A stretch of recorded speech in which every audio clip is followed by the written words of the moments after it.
Почитувани, добар ден. Ги следите вестите на Канал 8. Тешко повредени 2 лица и оштетени возила и билансот од тешката сообраќајна несреќа, што како тактичко показна вежба на територијалната противпожарна единица на Кочани се одржа кај мостот во центарот на градот. Истата е во организација на Министерството за внатрешни работи на Република Македонија, а покрај вежбата пожарникарите го одржаа и третиот стручен собир со учество на експерти од Србија, Хрватска и Словенија. Спасување загрозени лица во тешка сообраќајна незгода на мост, гасење пожар и излекување давеници.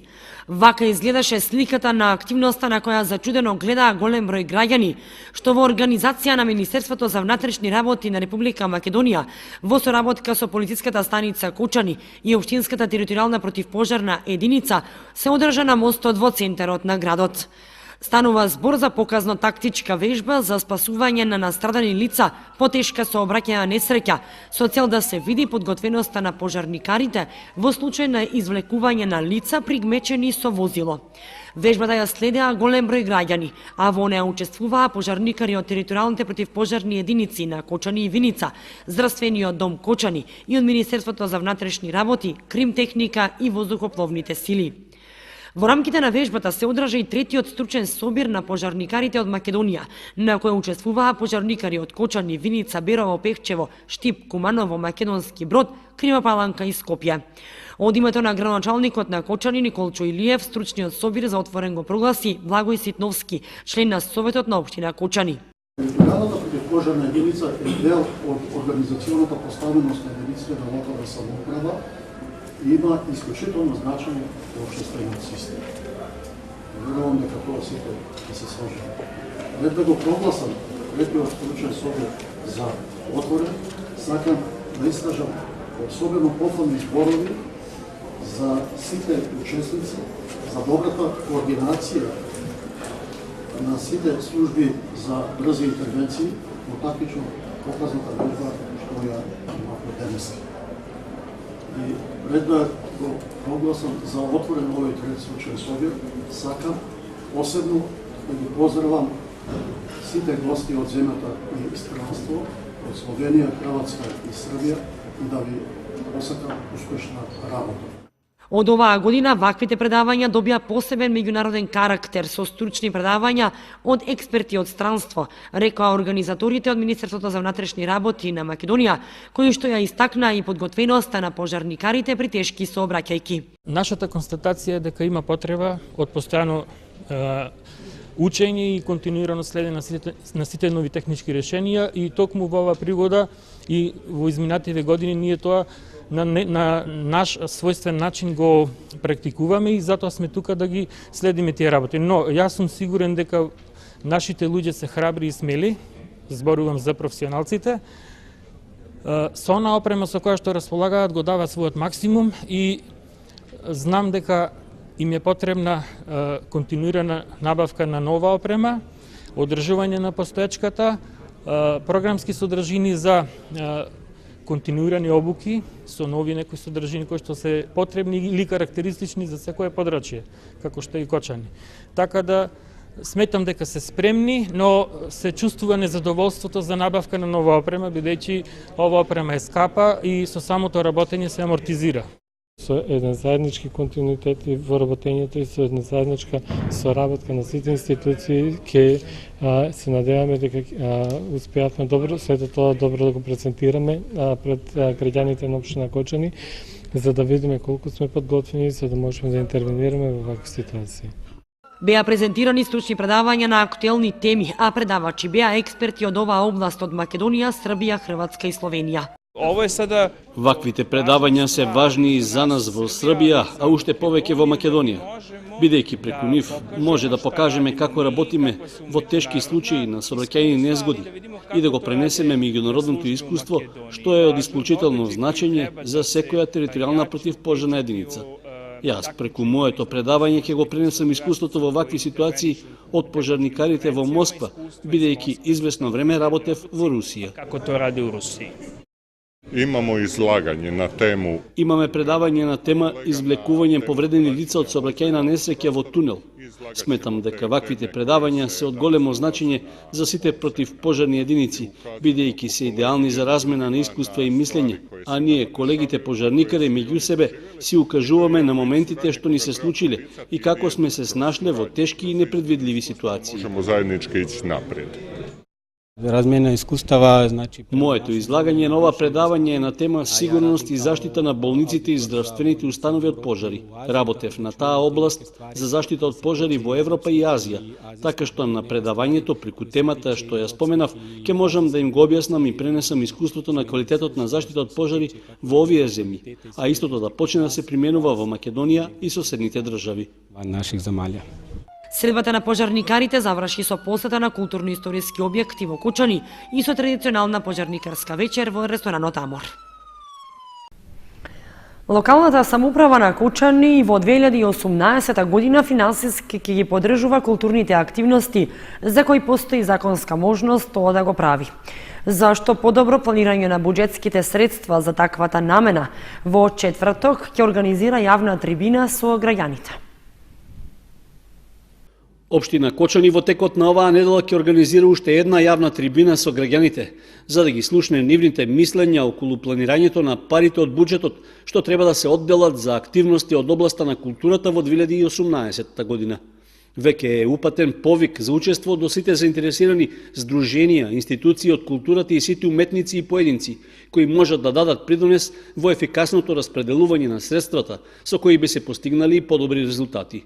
Јавната расправа е од отворен тип и на неа може да присуствува секој граѓанин на Кочани, што сака да земе непосредно учество во одлучувањето за работите од јавен интерес од локално значење и кои се во надлежност на општината.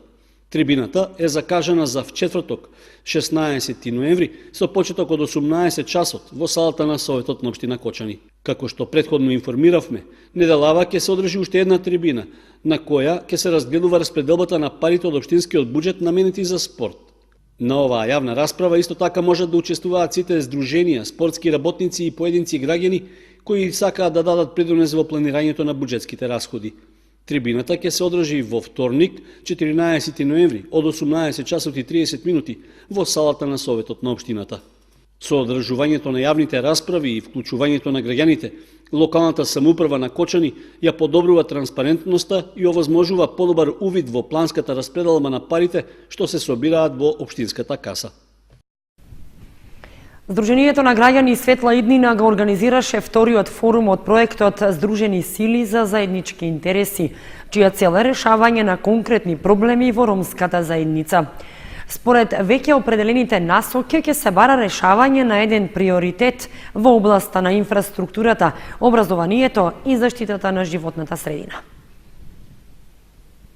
Решавање на проблеми од областа на комуналната инфраструктура, образованието и заштитата на животната средина се трите главни области во кои се насочени активностите на проектот Сдружени сили за заеднички интереси, чиј носител во Кочани е Сдруженијето Светла иднина. Во партнерство со невладината организација КСВ од Прилеп, тоа беше организатор на вториот форум, на кој се разгледуваа конкретните проблематики и активности во трите области во ромската заедница, а што веќе беа дефинирани на првиот форум. Целта на проектот е тоа да се иницира идеја, односно да се иницираат приоритетни проблеми кои што ги засегаат сите граѓани, а помеѓу нив да се дефинира еден приоритет кој што би бил еднакво прифатлив за сите и понатаму тој приоритет со средства од проектот да биде истретиран, односно да се реши да биде нешто видливо направено од заедницата.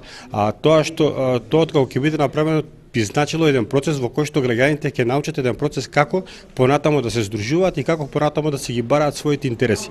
Значи, нашата цел не е само да направиме една идеја, да ја реализираме со 5-6 илјади евра, туку нашата цел е да ги научиме луѓето на еден процес во кој што самостојно ќе се организираат и самостојно ќе си ги бараат правата за подобрување на заедницата каде што живеат. Покрај Кочани, со проектот се опфатени уште 5 општини во државата, во кои исто така живеат малцински етнички заедници.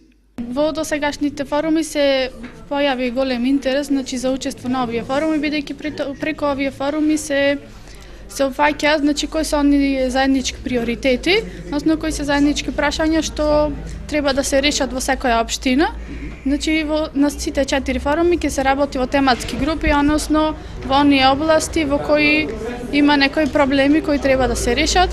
Потоа, после тие форуми се креира акционен план, односно годишна програма, која се дава на совет на општините кои тие при тоа ја разгледуваат. Реализацијата на проектот е со финансиска поддршка на Европската Унија, а до крајот на оваа фаза од него треба да се одржат уште 2 форуми.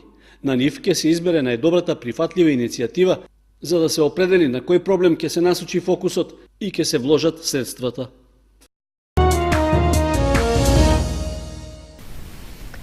Највисоко признание на екоучилиште и статус на зелено знаме по трет пат доби основното училиште Малина Попиванова.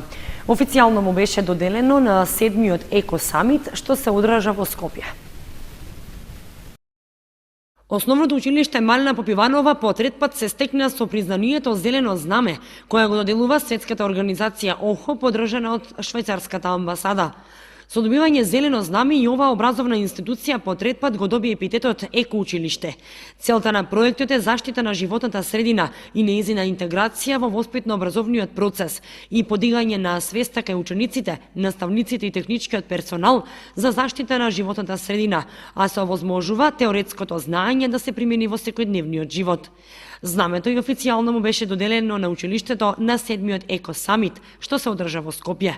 Добивањето на статус зелено знаме како највисоко признание, меѓународен сертификат, нашето училиште уште еднаш докажа дека е училиште кое води грижа за животната средина, дека води екополитика и ги почитува и спроведува екостандардите од програмата Интеграција на еколошката едукација во македонскиот образовен систем.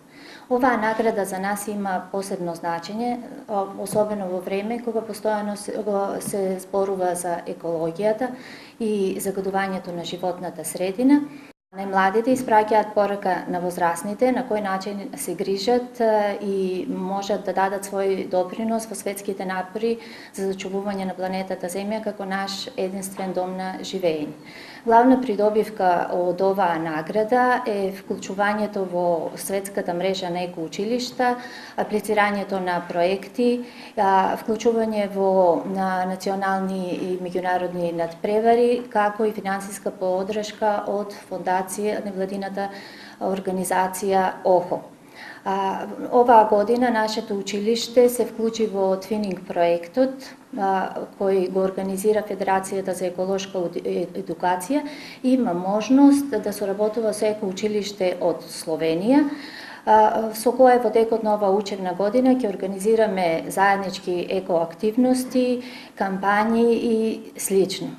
Со оглед на тоа што ова е највисока награда од проектот, јасно покажува дека училиштето во изминатиот период посветено работело во делот на еколошката едукација од типот на спроведување кампањи, акции и проекти во кои учествуваа сите наставници, родители, ученици и представници од работни организации, како и поддршка од медиумите.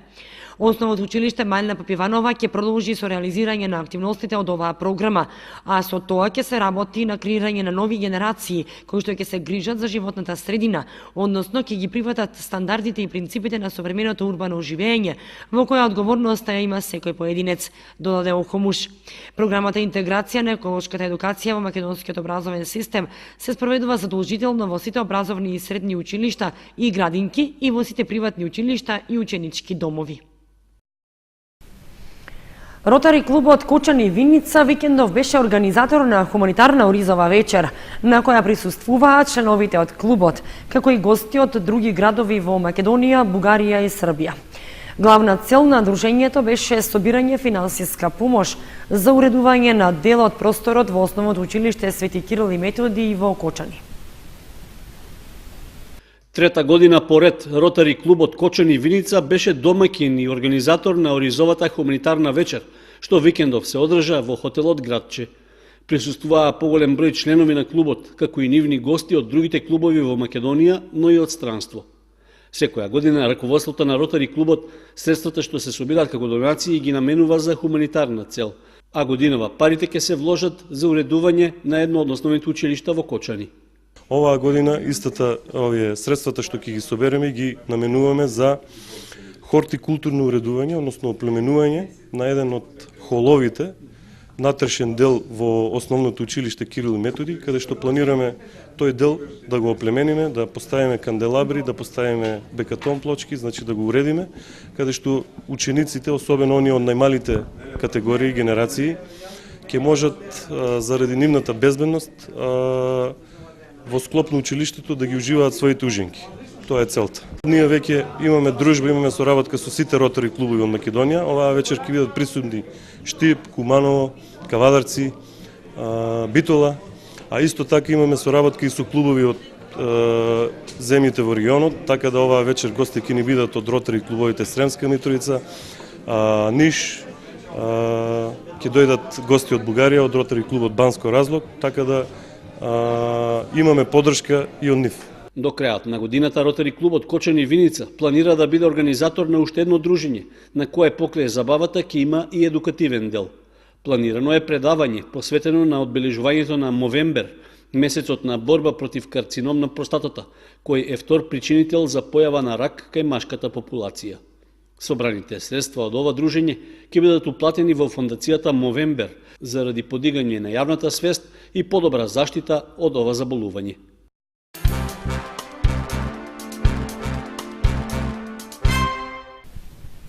Кочани за време на викендов пулсираше во содржините од новата манифестација под наслов Нов град. Станува збор за дводневна манифестација во која настапија музички групи, а имаше и ревија на македонски филмови и анимации. Во Центарот за култура Бели Мугри во Кочани заврши дводневната манифестација насловена Нов град, поделена на музичка вечер на која настапија 3 македонски групи и филмска вечер, ревија на кратки македонски филмови и анимации. На музичката вечер настапија групите Фуриозно електроиндустријал панк дуо од Скопје, составено од Марко Јанев на тапани и вокал и Иван Драјчев на синтесајзер и вокал. Sweet Rapscallions, повеќе член арт колектив од Битола кој создава авангарден психоделичен поп, како и групата Ана О, Кочански бенд, единствениот активен авторски бенд во градот.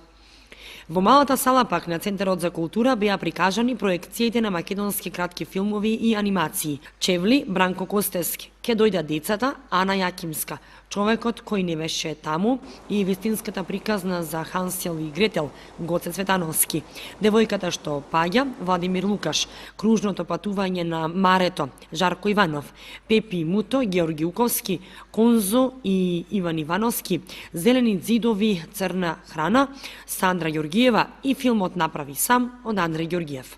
Проектот Нов град е поддржан од Министерството за култура во рамките на манифестацијата Нов културен бран, а реализиран од Сдруженијето на граѓани Икигај со помош на општина Кочани и Центарот за култура Бели Мугри. Од вторник 14 ноември во Кочани започнуваат серија предавања од областа на здравството наменети за пензионерите. Предавачи ќе бидат специјалисти интернисти во пензија, а целта на предавањата е поголема грижа и едукација за зачувување на здравјето на пензионерите. Сдруженијето на пензионери на Кочани во соработка со Комисијата за здравство од утре 14 ноември започнува серија предавања од областа на здравството. Целта е поголема грижа и едукација за здравјето на пензионерите. Предавањата се доста интересни за сите пензионери, истакнува Ѓорги Серафимов, председател на Сдруженијето. Тие се популарни и занимливи и имаат за цел да го збогатат знаењето на пензионерите за повеќе болести за кои се тие заинтересирани. На средбите на пензионерите со медицински стручни лица ќе се разгледуваат следните теми: шеќерна болест и превенција од истата. Предавач ќе биде доктор Мирко Анакиевски, специјалист интернист во пензија. Темата тумор на белите дробови, за која предавач ќе биде доктор Душан Данев, хирург во пензија. Во активностите за здравствената едукација на пензионерите од Кочани ќе се вклучи и Општинскиот Црвен крст со предавањето посветено на заболувањето на бубрезите и превенција, за кое предавање ќе биде ангажиран доктор Маријан Евтимов. Според најавата на Сдруженијето на пензионери на Кочани, ова предавање ќе се одржи во просториите на управната зграда на пензионерите во Кочани утре, вторник, со почеток во 17 часот. Од Кочанското здружение најавуваат одржување на вакви предавања до крајот на месец ноември и во пензионерските клубови во населбата Текешински Лозија, кај Колор и во населбата Оризари. Од Сдруженијето на пензионери Кочани ги покануваат пензионерите да присуствуваат на предавањата, на кои ќе може да поставуваат и прашања за темите кои ќе бидат презентирани.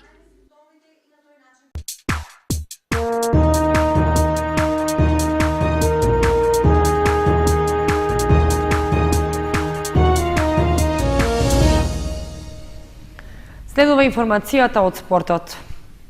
Викендов се одиграа правенствата во првата женска фудбалска лига и во втората лига Исток, при што женскиот фудбалски клуб Кочани загуби со 6:0 на гостувањето во Скопје против Драгон, а Осогово доживеа нов пораз од 2:0 во Радовиш против Плачковица.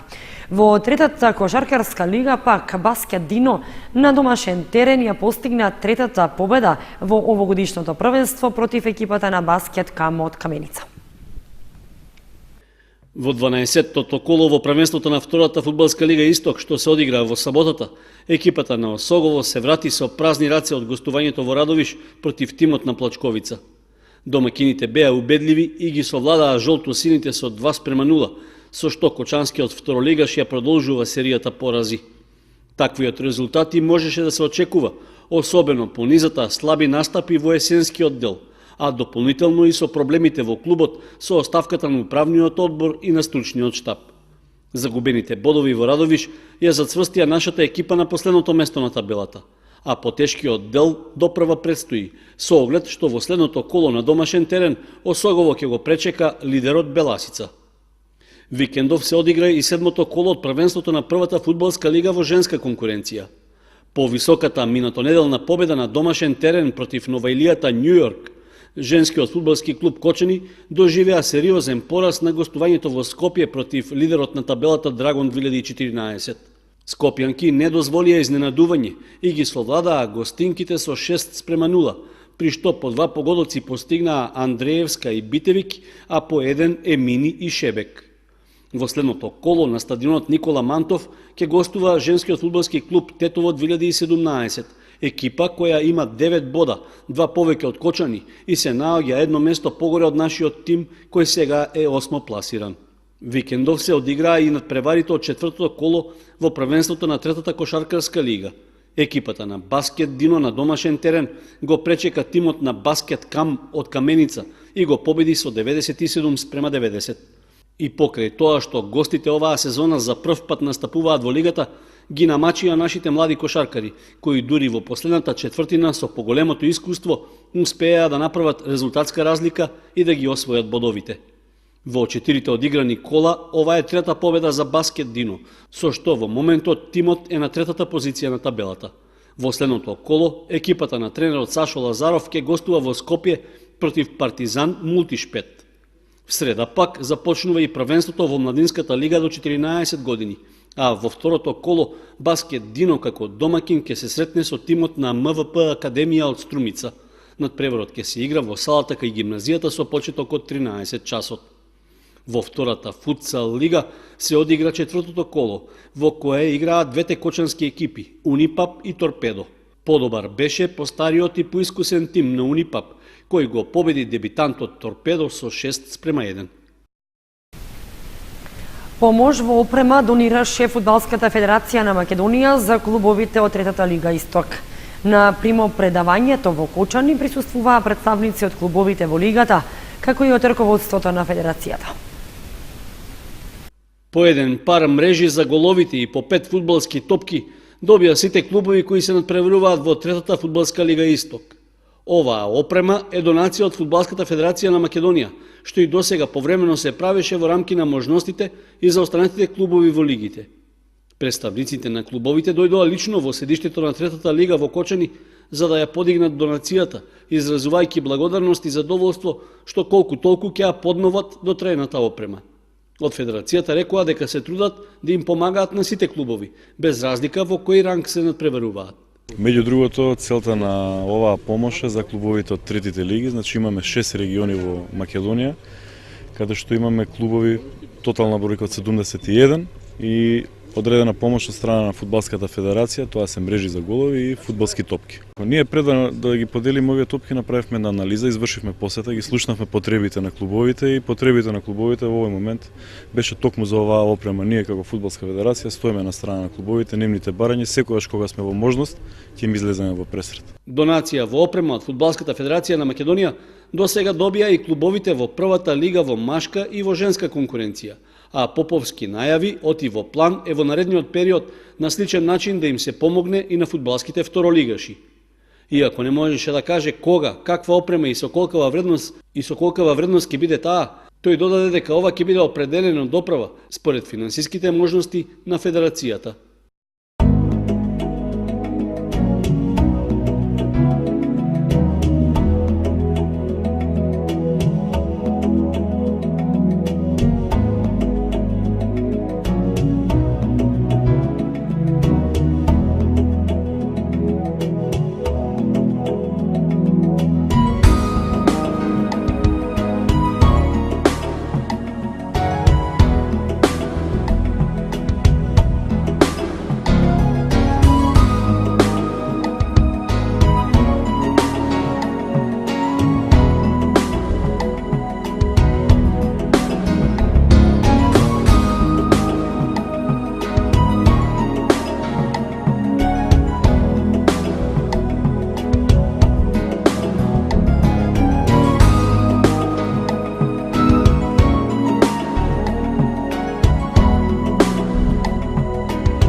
Почитувани, со спортската информација и со прогнозата за времето ги завршуваме и овие вести на Канал 8. Ви посекуваме пријатна вечер. Информациите ги имате и на нашата веб страница kanal8.mk. Довидување.